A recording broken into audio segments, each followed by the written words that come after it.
So every time when you do Zoom or you do any video call, you're scared about the kids will come around, you're scared about the cats will come around. Maybe to some of the schools. Are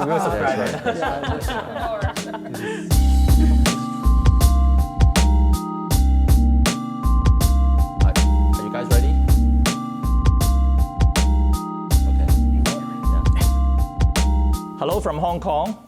We are at Cyberport, the incubation platform in Hong Kong for grooming innovation and technology startups. Today, we have 3 startups with us on a panel sharing with us the topic of innovation in a new normal. Joining me on the panel today is Mark from Robon Technology, a robotics company, and then is Viola from Find Solutions AI, an education technology company, and Gary, from WRLDCTY, the first virtual insurer in Hong Kong. So again, without further ado, maybe I'll let you introduce yourself first. Yeah. Well, maybe I'll start with Gary, the other way around. Yeah. Sure. Thank you. Thanks. Really happy to be here. So I'm Gary. I'm the head of growth at WRLDCTY. I'm also one of the early founding members of WRLDCTY.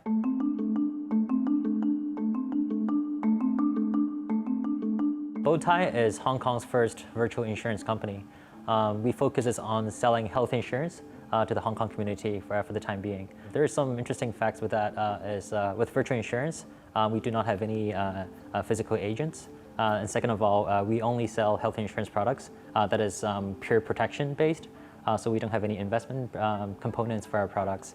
And third of all is that we're local born and bred, so most of our members are from Hong Kong. So hi everyone, I'm Viola. So I'm the CEO and founder of Find Solutions AI. So literally we're doing something more fun than insurance a little bit. Don't get angry.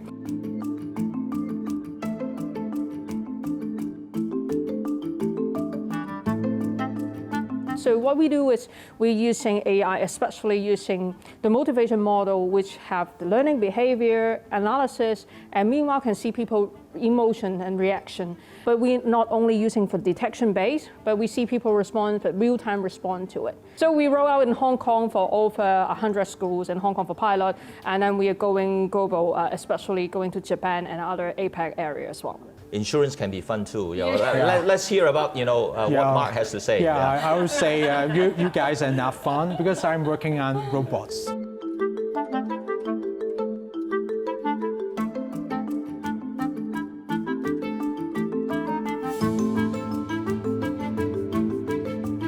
We integrate robots not only for the robotics, we integrate IoT, 5G, clouds, and AI into solutions that will kill the pain points during every college's collapse or something.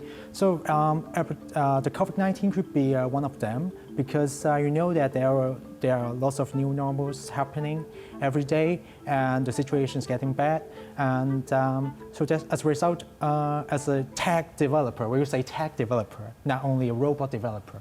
All 3 panelists are startups from our Braving the Epidemic campaign. The campaign is an initiative come up by our Cyberport community to provide solutions under the new normal to brave the epidemic. Well, honestly, to me, this definitely COVID-19 pandemic has a lot of challenging things. Yeah. So what has that sort of impact your business, your fundraising, your day-to-day operation? In startup community, to be honest, especially if you have a pandemic like this, to be honest, fundraising is a lot more difficult because most of the investors, they want to be more conservative. They also want to know what's happening later on. But for our industry, education is a bit, I would say, have a mixed blessing. The reason why is if your company literally go out for digital transformation slightly earlier, then you get the advantages. So we are the one that we're working on online education, especially focusing on MOOC and remote learning, that kind of thing. So to be honest, when the school, they say, we don't open school anymore, and it was like, ta-da, it's the time. I'm sorry to say that, but the point is we help a lot of schools, especially when they're in difficulties. Yes. Major reason why is you need to understand a teacher, they need to coach so many students, but if it is only using a video conferencing tool, it's really difficult because the human touch. And boring. And yeah, that's really boring as well. And you need to understand, there's a lot of teachers, they teach in that area for more than decades. You know what, I saw one of my son, the Zoom. So the teacher didn't do any screen sharing, just talk for 30 minutes. Okay. Wow, I was like, wow, So you it's nailed it. just like a robot, you know, this is the time when you come in. Yeah. So in order to prevent from human touch, you say it is hard for education to avoid human touch, but however, for me, I would like to prevent people from human touch. So that's why. But we're talking about difficulties. Yes. So Talking about advantages, okay? This is advantages. This is not the difficulties. The difficulties is we have our scope of development, the robust development plan in 2020, that we are focusing on property management and education. From March, that we have well prepared and our teams were all ready, and all of a sudden everything's changed after the COVID-19. And the thing is, we could not keep going on our old scope of our development. Yes. That is the problem. So that's why we prepare a series of items, robots and solutions like anti-epidemic and like UV disinfection robots, something like that. I start my design of my epidemic prevention robots, which we call the body temperature control robot, PEP3000. And after 15 days, we have already got my proof of concept, the prototype. We're ready. And Cyberport helped us to communicate with EMSD, electrical and mechanical service department, and The government, the government. So the commissioner is adopted with the help of 50 engineers. Right. So they adopted and try to deploy it into different government departments, like fire service department, corrective service department, like transport department, and EMSD themselves. This is really, for the body temperature sensing to make Yes. sure that people do not have the symptom and so on. Yes, Yeah. because we are different from standalone robot, standalone version. So the robot can go around and make a surveillance. That's right. So what you're saying is that with the epidemic, you have this opportunity actually to have a very specific use for body temperature sensing, and then with that, you have basically got into the market of various different areas, including government organization and some of the other elderly homes and so on. And with that, you can extend further usages. And so this really demonstrates the agility, of a startup, right? Yeah. And I understand, Bowtie, you're the first who launched the COVID-19 insurance package, right? Yes. So you should talk about that. Faster than us, Yeah, absolutely. No, absolutely. So I think COVID is like a really unfortunate event, like for for the world, for Hong Kong, for everyone, and for a lot of small business as well. But I guess with WRLDCTY, it's very interesting that we geared towards focusing on health insurance, and we try to be really healthcare focused and centric, so that when this happens, when COVID started happening, we start realizing that there's a lot of health aspects that we should chime in. So there are a few aspects. One is the awareness part and the literacy. So we really want to help people to better understand, what's going on, and if you have troubles or problems, like where should you go, etc. And the other part is that, back to the point where we were then immediately seeking out and think of, hey, for our health insurance product, how can we suit to different people in the community that is good. And third of all, we actually also partner with various Cyberport incubatees to really try to distribute the products to maybe more of the blue collar working class, like drivers, etc. So by creating certain products that fit them, so we really try to spread our wings to really help people in need during this difficult time. A lot of the consumer behaviors have changed. Definitely, I think in Hong Kong we're seeing a lot of changes happening. Is that not only are the layman general consumers, they're more open to online activities these days. Like there's more e-commerce coming up. Even buying online insurance. Definitely the numbers have spiked for us over these past probably 10 months. And at the same time, I think a lot of the very traditional businesses, like even yesterday I was looking at some seafood restaurant. And they probably have a stall like just in one of the old wet market area. He also has an Instagram store. And and he opens up for people to online order and even do deliveries through one of these delivery apps. And this whole thing has changed a lot, not just for This consumers. is really the new normal now. Yes, it's a new normal, and I think this will change. This is going to be, suddenly this accelerates Hong Kong's in terms of the adoption of new technology and online activities. Like, I think it speeds up probably 3 to 5 years, like easily. So I think this also changes a lot. That's right. That's very true. I think some of the things that we thought in the pre sort of COVID-19 situation are nice to have, now is basically a necessity. Yeah. So you can't do away without that. I believe, like for example, learning from home for the schools. In the past, online, learning may be a nice to have thing, but then now is a must. Yeah. It's a must. So everybody has to, not even for kids, even for adults. So let's say if you go for compliance training, all the stuff in the past that you have to have physical meetings and things, right? That's right. So now they all changed it to online. So literally we're also working on a project that is also for compliance training, but we're gonna see people's response and behavior when they're learning. No privacy issue because we don't record any videos. Yeah, right, yeah. Well, that's an interesting thing. Now with online meetings so sort of well accepted, people often just log into the meeting and then they stop the video and they do something else. So with your solution, probably you can provide the analytics of such behavior and alert people that okay. But in my point of view, I think in another way around. Okay. Yes. So you join a meeting or you join a learning. The most major reason is you want to learn something from it, right? Right. But the point is you cannot control whatever the teacher is saying, some good stuff or some important or unimportant stuff, right? Yes. So I was like, if there is something that you can fast forward, all the way, you only find a highlight, you find the keywords, you find a point, and then you can cut down the learning time from 3 hours all the way into 1 hour. Thank God, I want something like that. I wish I had that too. So literally we're working something like that at the moment, which also it means that have higher learning efficiency and don't demotivate a person when the person wants to learn. True. So that is the reason why I want to work in that way. And meanwhile, for the host, so let's say if you teach something to people, you also want to know how they feel. So Peter, your idea is really good. We'll definitely take into it because you want to know how they feel. That is the most important thing. Yeah. What do you think, Mark? With your robotics, technology, can you also do something fancy? Yeah, I'm doing something fancy. Yes, I've sent you my latest video regarding my latest 5G coach robot. Oh, yeah, 5G, really, robots. So because there are two new normal, we call that after COVID-19 a new normal, but there is also an evolution, 5G evolution. That's right. Happening April 2020. So with 5G, we have low latency and very large bandwidth. You can do everything. You can have excellent live streaming. You have excellent conferencing. You have excellent imaging wherever you like. You have whatever different falls data. on your face, you can see it, right? Yeah, exactly.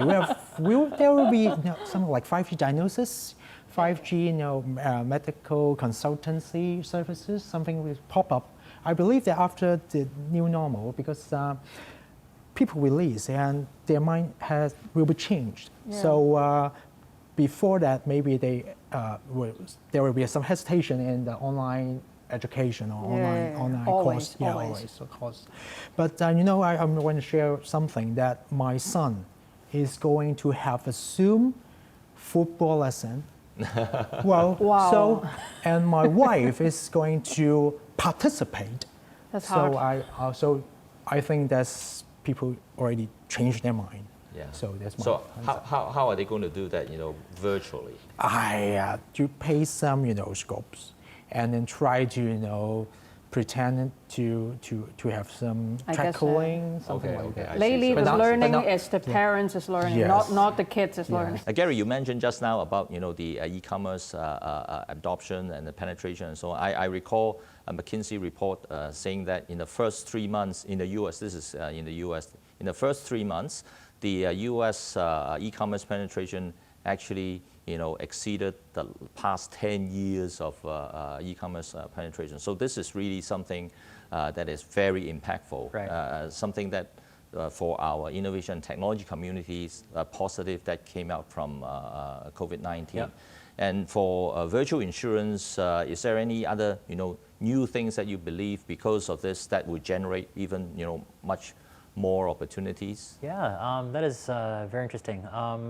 I think traditionally, like insurance is a very interesting aspect where if you've purchased it, you actually don't want to use it, kind of, because like if you use it, means that you're probably in sick or something. Yeah. But actually, in another sense, that you're probably getting something back from the premium that you have paid to an insurer. So that's very interesting.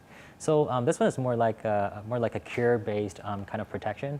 But when we were thinking of before, instead of curing people and then getting paid out, Yeah. how about preventive? Because now that we're thinking more preventive of, let's say, is it possible that as an insurance company that we encourage a person to stay healthy? So when the person stays healthy, it's actually good for that person. Actually, the person actually pays less cost, and actually good for insurance company too. So overall, it's a win-win-win scenario. So being preventive instead of after the fact of having cure, that one is a huge mind shift. And I think across the whole world, this is a trend, and it will eventually come to Hong Kong as well. So in my point of view, in a coming new trend after COVID, I will Yes. say the new normal, I would say in 3 different directions. For education-wise, it has to be stronger personal touch, but in terms of online. So it means the human interaction enabled, but you were doing online. That is a really crucial thing, because in the past, most of the online education is really maximum can do one-on-one, or exam practice on paper, or on online education is just multiple choice, that kind of thing. So the interaction is not there. So I guess the AI-powered solution, for example, the learning behavior, and engagement, motivation, that should be added in. That's the first thing. Second thing is the way of learning. Because in the past, there is always one way in. So it's like the teacher coaches you, so you go for the exam. In Asia, mostly like this. In US, 90% is like that as well, because the exam, it affects everything, right?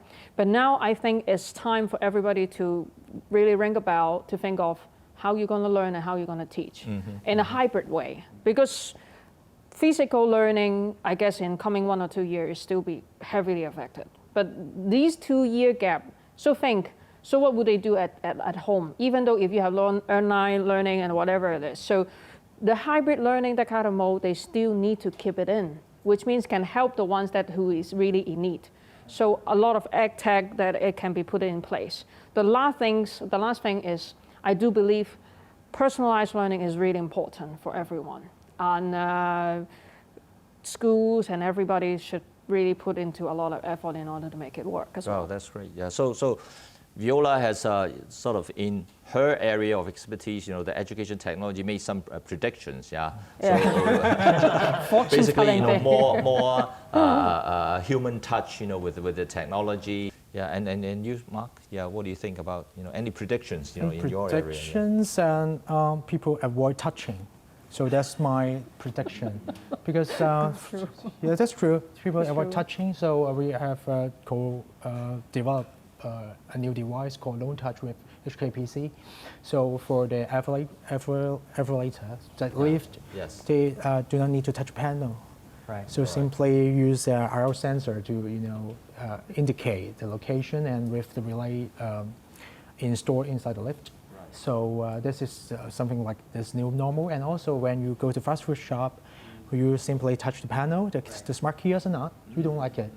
You like to be, you like to talk to the shop manager to say, I would like to have the burger, something like that. You don't want to touch it, isn't it?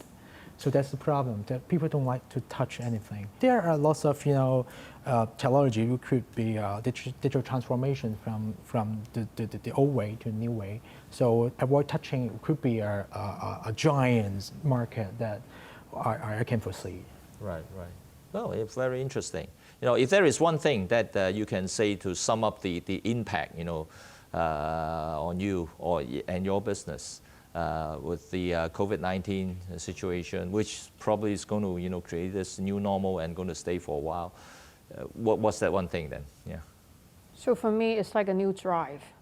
Because every time you believe you always have a plan to do something, but something happens, it's like, oh, we need to think of something new.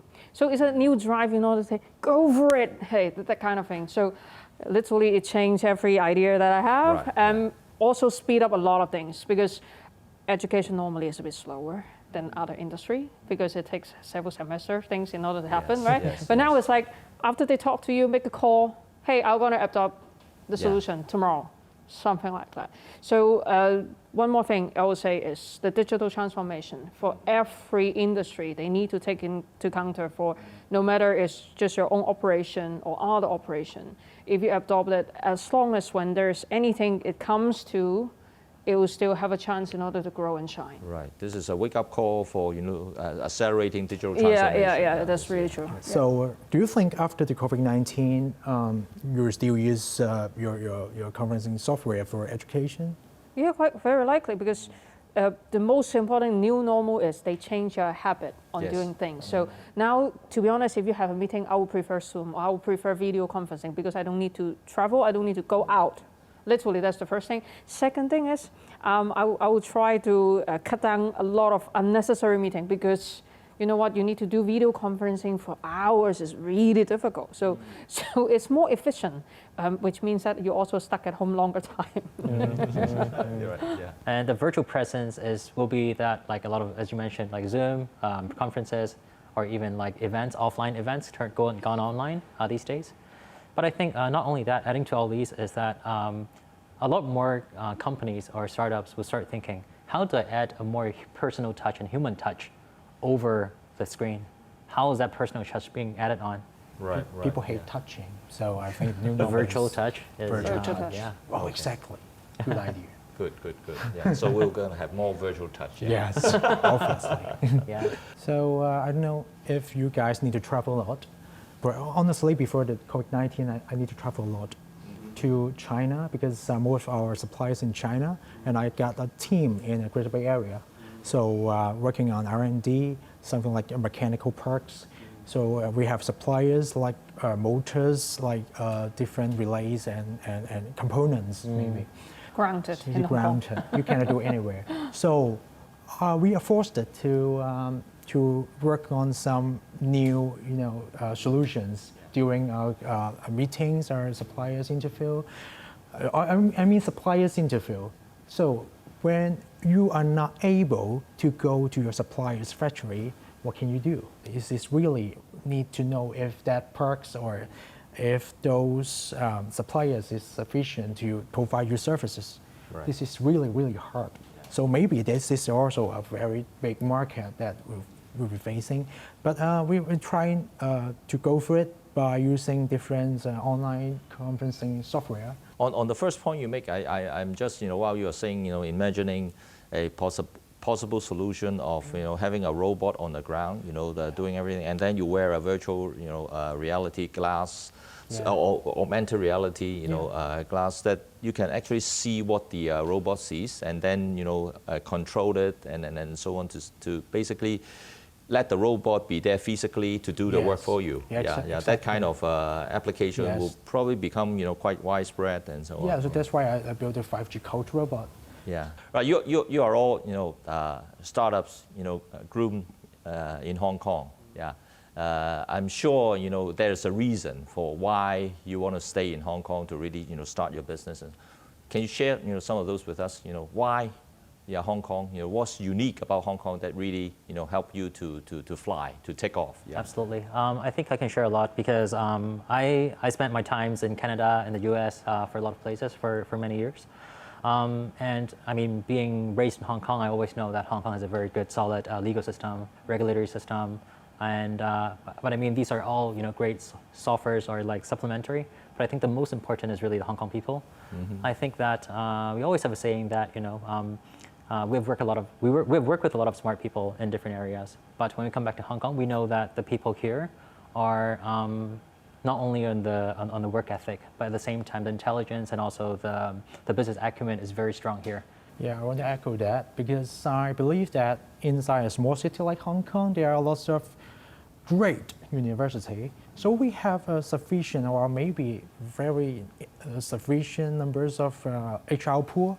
So to support every industry, like engineering, like computer science, like finance, like marketing, whatever. But the only problem with Hong Kong is the market is not big. Mm-hmm. However, we have the Greater Bay Area right now, so the market is getting huge.